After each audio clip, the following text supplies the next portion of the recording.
Ысык Ата районундагы Будиновка айылында 17 жаштагы бала өз жанын кыйган. Бул тууралуу Чүй облустук милициясы маалымдады.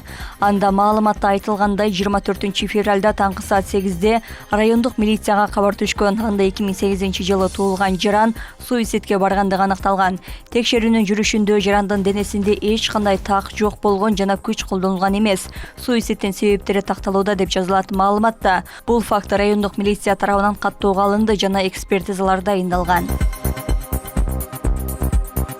Жогорку кеңештин депутаты Жанар Акаев соңку бир апта ичинде бир нече баланын өмүрү кыйылганын, мындай көрүнүшкө министрлер кабинетинин иш аракети жетишсиз болуп жатканын айтып сынга алды. Бул тууралуу парламенттин бүгүн 26 февралдагы жыйынында маселе көтөрдү.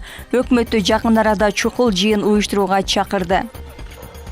Мына жаштар саясатты сиз бүт министрликтер ушул боюнча иштеп, премьер-министр чукул жыйын өткөрүш керек эле. Эмне үчүн өткөрбөй атасыздар? Алмаз Акунжанович. Министрлер кабинетинин төрагасы бардык министрликтердин чакырып жыйын өтүш керек. Бул трагедия. Мына 5-6 бала өлдү.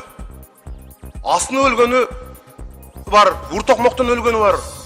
Мамлекет үчүн, ата-эне үчүн баладан кымбат эмне бар? Баладан баалуу эмне бар? Эч нерсе жок.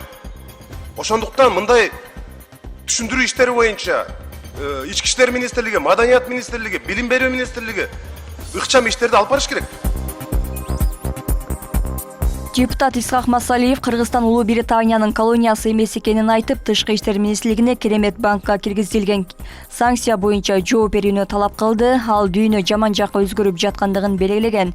Дүйнө өзгөрүп, империялык адаттар кайра жанданууда. Улуу Британия Россия менен байланыш үчүн Кыргызстандагы Керемет банкка каршы санкцияларды киргизди.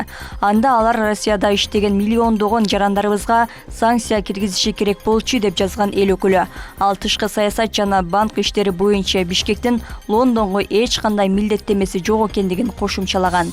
Эске салсак, 24 февралда Улуу Британия Россияга карата санкцияларды жарыялаган. Тизмеге буга чейин салынган санкцияларды кыйгап өтүүгө көмөктөшкөн деп Керемет банк дагы кошулган. Январь айында АКШнын финансы министрлиги дагы Керемет банкты санкциялык тизмеге киргизген. Жогорку кеңеште жакында суу чарба департаментинин директорунун иштен алынгандыгы сынга алынды. Буга чейин президенттик администрациянын коллегиясынын жыйынтыгы боюнча бир нече аткаминерге тартиптик чара колдонулган. Анын арасында айыл чарба министринин орун басары Алмаз Сакиев иштен алынган.